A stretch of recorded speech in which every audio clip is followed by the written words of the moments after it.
Hello दोस्तों, horror tales में आपका फिर से स्वागत है। कई बार हम देखते हैं कुछ लोगों को भूत प्रेत पिशाच जिन को देखने की बहुत चुल होती। कई बार यही चुल हम लोगों को मुसीबत में भी डाल देती है। तो मैं आज आपको एक ऐसी ही कहानी के बारे में बताऊंगा। कुछ दोस्तों की भूत प्रेत को देखने की चुल ने उनकी जान ले ली। तो चलिए चलते हैं कहानी की ओर। आप अपने हेडफोन लगा लीजिए, सुनिए हमारी कहानी अंधेरे का शिकार। ये कहानी है एक शिवम लड़के की और उसके दोस्तों की। शिवम और उसके दोस्तों ने हमेशा से ही रोमांचकारी कहानियों और रहस्यमय स्थानों में दिलचस्पी दिखाई थी। एक दिन उन्होंने गांव के बुजुर्गों से सुना कि पास के जंगल में एक अजीबोगरीब घटना घटी थी। लोग कहते थे कि जो भी उस जंगल में रात को जाता है कभी वापस नहीं आता। इस अफवाह ने शिवम और उसके दोस्तों को जंगल की ओर खींचा। तो फिर क्या हुआ? शिवम और उसके दोस्त चल पड़े जंगल की ओर। शिवम, राहुल, निकिता और अनामिका ने निर्णय लिया कि वह उस जंगल में जाकर सच्चाई का पता लगाएंगे। उन्होंने अपने साथ टार्च, खाने पीने का सामान और एक कैमरा लिया। शाम होते ही वह जंगल की ओर रवाना हो गए। जंगल में पहुंचते ही उन्हें अजीब सी ठंडक और सन्नाटा महसूस हुआ। चारों ओर केवल पेड़ की सरसराहट और झिंगुरों की आवाज़ थी। उन्होंने हिम्मत दिखाते हुए आगे बढ़ना शुरू किया। रास्ते में वह एक पुराने मंदिर के खंडर के पास पहुंचे। खंडर के पास एक पुराना कुआं था। यहाँ पर शायद कुछ सुराग मिल सकता है, शिवम ने कहा। उन्होंने टार्च की रोशनी में कुएं के अंदर झांका। अचानक कुएं में से एक कंकाल का हाथ बाहर आया और शिवम को उसने पकड़ लिया। शिवम जोर जोर से चिल्लाने लगा। शिवम की चीखों से बाकी दोस्त भी डर गए। राहुल ने जल्दी से शिवम को खींचकर बाहर निकाला, लेकिन तब तक शिवम बेहोश हो चुका था। दोस्तों ने डर के बावजूद तय किया कि उन्हें शिवम को यहाँ से बाहर ले जाना होगा। लेकिन जैसे ही वह वापस मुड़े, उन्होंने देखा कि उनके पीछे एक परछाई खड़ी है। यह कौन है? निकिता ने घबराते हुए कहा। वह परछाई धीरे धीरे उनके पास आने लगी। उनकी आंखों में खून की लालिमा और चेहरा बेहद डरावना था। तुम लोग यहाँ क्यों आए हो? उसने गहरी और डरावनी आवाज में पूछा। हम सिर्फ सच्चाई जानना चाहते थे, अनामिका ने कांपते हुए कहा। यह जंगल मेरा है और जो भी यहाँ आता है वो कभी वापस नहीं जाता, परछाई ने कहा। उसकी आवाज से जंगल में गूंज पैदा हो गई।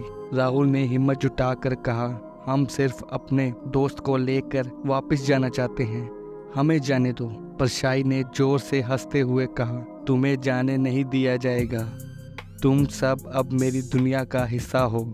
अचानक चारों ओर से कई परछाइयाँ ऊपर आईं और उन्हें शिवम और उसके दोस्तों को घेर लिया।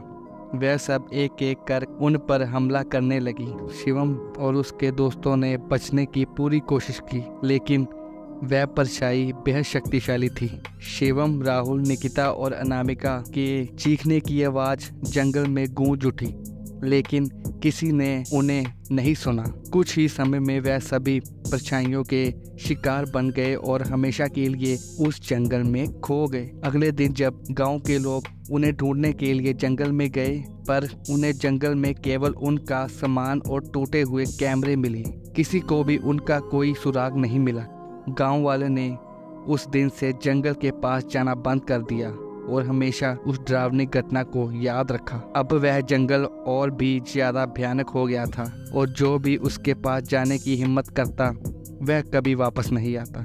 तो दोस्तों, मैं भी आपको यही कहूँगा कि आप यह सब चीज़ों से दूर रहें। अगर आपको कोई भी भूत प्रेत की बात सुनने को मिले तो आप वहाँ जाने की चूक ना करें।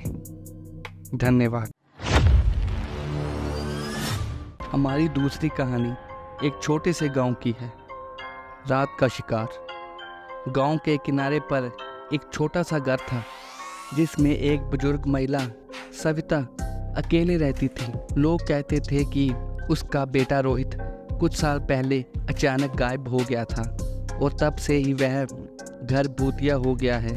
सविता की अक्सर रात को अपने बेटे की पुकारने की और रोने की आवाज़ गांव वालों को सुनाई देती थी। अजय उस गांव का एक लड़का था। वह एक साहसी युवक था जिसने हमेशा रहस्यमय कहानियों में दिलचस्पी दिखाई थी। इस घर के बारे में सुनकर उत्सुक हो गया। उसने फैसला किया कि वह उस घर में जाकर सच्चाई का पता लगाएगा। एक रात अजय ने अपने दोस्तों रवि, मोनिका और साक्षी के साथ उस घर में जाने की योजना बनाई। रात के अंधेरे में चारों ने सविता के घर के पास पहुंचकर दरवाज़ा खटखटाया। थोड़ी देर बाद दरवाज़ा खुद ब खुद खुल गया। वह धीरे धीरे अंदर गए। घर के अंदर का माहौल बेहद डरावना था। चारों ओर मकड़ी के जाले और धूल की परतें जमी हुई थी। हर कदम पर अजीब सी आवाज़ें सुनाई दे रही थी। अचानक सविता की आवाज़ सुनाई दी, कौन हो तुम लोग? यहाँ क्यों आए हो? अजय ने हिम्मत दिखाई और कहा, हम जानना चाहते हैं कि आपके बेटे के साथ क्या हुआ। सविता ने धीरे से सिर उठाया और उसकी आंखों में एक अजीब सी चमक थी। तुम्हें यह जानकर क्या मिलेगा? उसने गहरी आवाज़ में पूछा। हम सिर्फ सच्चाई जानना चाहते हैं, मोनिका ने कहा। सविता ने थोड़ा हंसते हुए कहा, अगर तुम सच्चाई जानना चाहते हो तो मेरे साथ आओ। सविता उन्हें घर के पिछले हिस्से में ले गई जहां एक पुराना तहखाना था। तहखाने में अंधेरा और घुटन भरी हवा थी। सविता ने एक पुरानी लालटेन जलाकर तहखाने का दरवाज़ा खोला। अंदर का दृश्य देख चारों के रोंगटे खड़े हो गए। वहाँ रोहित की एक तस्वीर थी जिसके सामने जलते हुए दिए और फूल रखे थे। यह मेरा बेटा है, सविता ने कहा। वह एक रात अचानक गायब हो गया था और कभी वापस नहीं आया। लोग कहते हैं कि उसका भूत अब भी इस घर में भटकता है। अचानक तहखाने की दीवारों से अजीब सी आवाज़ें आने लगी। चारों दोस्त डर के कांपने लगे। तभी रोहित की तस्वीर से एक परछाई निकलकर उनके सामने आ गई। तुम लोगों ने यहाँ आकर बहुत बड़ी गलती की है, परछाई ने कहा। अजय ने कांपते हुए पूछा, तुम कौन हो? मैं रोहित हूँ, परछाई ने उत्तर दिया। मेरी आत्मा इस घर में कैद है और मुझे शांति नहीं मिल रही। सविता ने रोते हुए कहा, रोहित मेरी गलती क्या थी? तुम्हारी कोई गलती नहीं थी माँ, परछाई ने कहा। मुझे बस एक बलि की जरूरत थी ताकि मैं शांति पा सकूं। अचानक परछाई ने चारों दोस्तों पर हमला करना शुरू कर दिया। वह बचने की कोशिश करते रहे लेकिन परछाई की शक्ति के आगे वह टिक ना पाए। एक एक कर वह सभी परछाई के शिकार बन गए। सविता ने रोते हुए कहा, रोहित अब तुम शांत हो जाओ। परछाई ने धीरे धीरे गायब होते हुए कहा, धन्यवाद माँ, अब मुझे शांति मिल गई। अगली सुबह गांव वालों ने सविता के घर जाकर देखा तो उन्हें केवल चारों दोस्तों के शरीर मिले। सविता का भी कोई पता नहीं चला।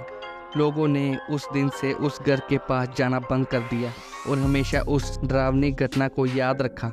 उस रात ने साबित कर दिया कि कुछ रहस्य को सुलझाना बहुत महंगा पड़ सकता है।